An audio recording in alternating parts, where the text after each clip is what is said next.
Okay, welcome to Module 2. So this is the introduction to cooperatives. So it's important to note that cooperatives, although you may not have heard a whole lot about them, if at all, in your other business courses, they're not like a marginal phenomenon. In fact, more than 12% of people in the world are, they're part of the 3 million cooperatives around the world. So we have 1 billion people who are members of cooperatives. And the largest 300 cooperatives account for over 2 billion US, according to the World Cooperative Monitor. So cooperatives contribute to sustainable economic growth, quality employment, and they employed over 280 million people worldwide. In other words, 10% of the world's population. So those facts and figures is just to give you a general overview of the order of magnitude of the impact that co-ops have. So now looking at the Canadian co-op picture, and again, I'm not going to quote every single number on this slide, but enough so you can see in Canada we have a total of 182,000 people employed by various types of cooperatives, whether they be financial, non-financial, or insurance. Now, in terms of growth, and unfortunately the way stats are compiled, I can only really compare 2010 to 2015, but the idea here is just to give you a sense of whether co-ops are in a state of growth or decline. So what we see here, the first one is the number of co-ops has declined over that period by 5.9%. However, the volume of business, the value of the assets in particular, have really increased significantly by 42%.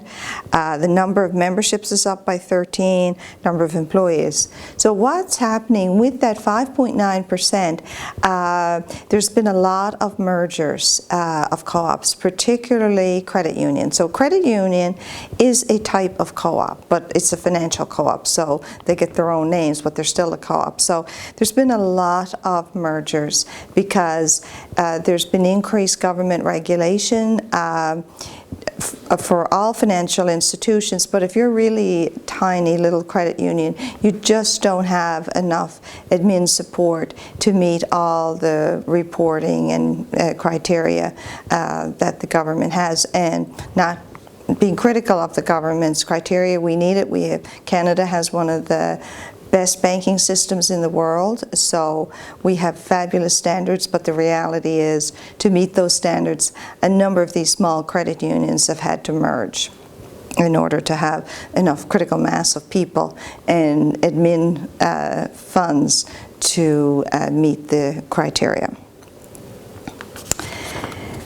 So continuing to look at the Canadian co-op picture, we see over this time period the economic value added, the GDP, for co-ops has increased by 12%. The total number of full-time jobs was up over 8%. Household income for members of co-ops has increased. And of course, importantly for our government, the taxes paid increased as well. So what to take away from all these facts and figures? Well, the Canadian cooperative sector showed a steady and stable growth. The number of co-ops is decreasing, as I mentioned, due primarily to mergers and consolidations. There's moderate growth in employment, good increase in membership, good contribution to the GDP, moderate growth in the contribution to household income, growth in taxes paid to all forms of government. So as of 2015, the cooperative sector comprised 3.4% of the total Canadian economy. So in terms of cooperatives, what makes them different from other types of business is primarily the cooperative values and principles. So they are based on values of self-help, self-responsibility, democracy, equality, equity, and solidarity. So in following in the tradition of their founders, cooperative members believe in the ethical value of honesty, openness, social responsibility, and caring for others. So it's a values-based type of business. And so in this slide, we're looking at the cooperative principles. And you can see here, these 7 cooperative principles, they've been developed by the International Cooperative Alliance, which is basically an international industry association representing all cooperatives around the world. So cooperatives are expected to adhere to these principles in how they operate their business, how they treat their members, how they treat their employees, etc. So I don't want to make co-ops sound like they're perfect and put them on this pedestal that they can do no wrong. Certainly the cooperative principles are unique in that they're not shared by investor-owned business, so that makes cooperatives unique in that respect. However, as you'll note in one of the readings, this Ngupta reading, cooperatives had a long history of not being open to everyone, such as excluding indigenous populations or people of African descent. And in this article, the author also discusses the Eurocentricity of these principles. They don't include explicit emphasis on the environment, culture, or relationship to the land. In addition, while cooperatives are generally viewed positively, the establishment and expansion of cooperatives was oppressive in certain areas, such as the indigenous communities in Saskatchewan. And also this top-down approach of cooperative development can be regarded as somewhat oppressive. So, as with any type of business, there's pros and cons, but with cooperatives, they certainly have the capacity to do a lot of good for people. So, when we're looking at cooperatives versus other business structures, it's important to have a clear understanding of the differences. The lecture notes have this really neat table in there. It's actually from the federal government, from Industry Canada, but it's a great table, and it provides a comparison of cooperatives versus other types of businesses. So just have a look at that. It's a really easy way to see the differences between a co-op and an investor-owned business. But co-ops, in some respects, tend to be a little bit of a hybrid category, and this next slide here, you'll see a visual of this. So cooperatives tend to fall in this space in the middle of a for-profit and a not-for-profit.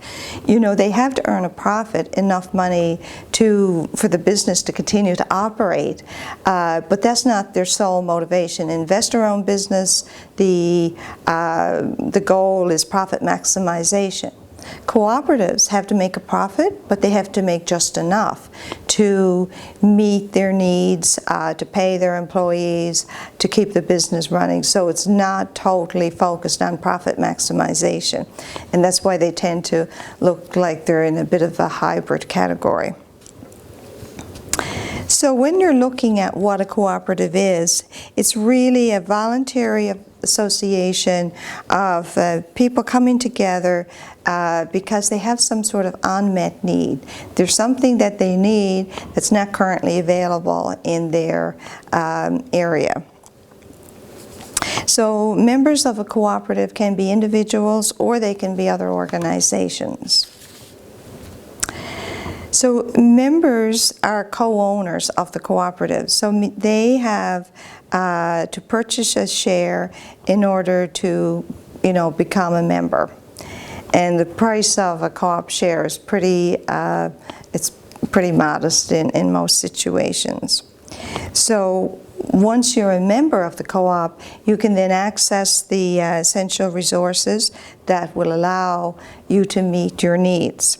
So, for example, I mentioned my student who has formed a bike co-op, And here, the members of Eric's Bike Co-op, they come together in a modest space to repair their bikes. And, you know, it's all a volunteer and not-for-profit type of setup. So there was a need for a bike repair shop that wasn't going to be extremely and onerously expensive. So they decided to form a co-op, and they would do their own bike repairs.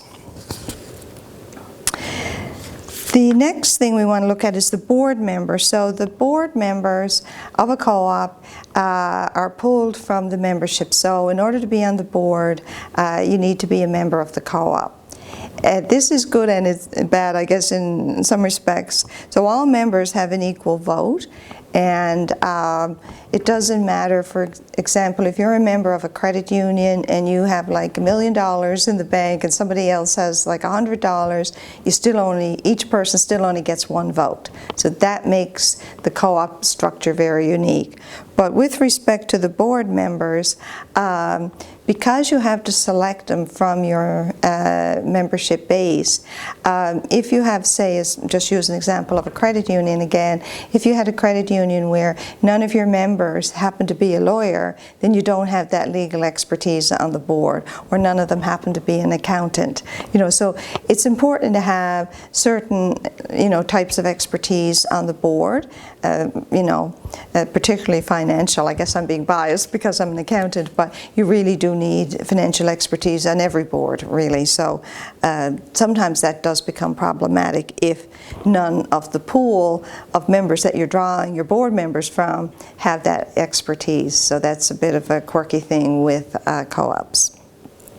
But with the board, they can decide what happens with the cooperative, how they could best serve the needs of their community.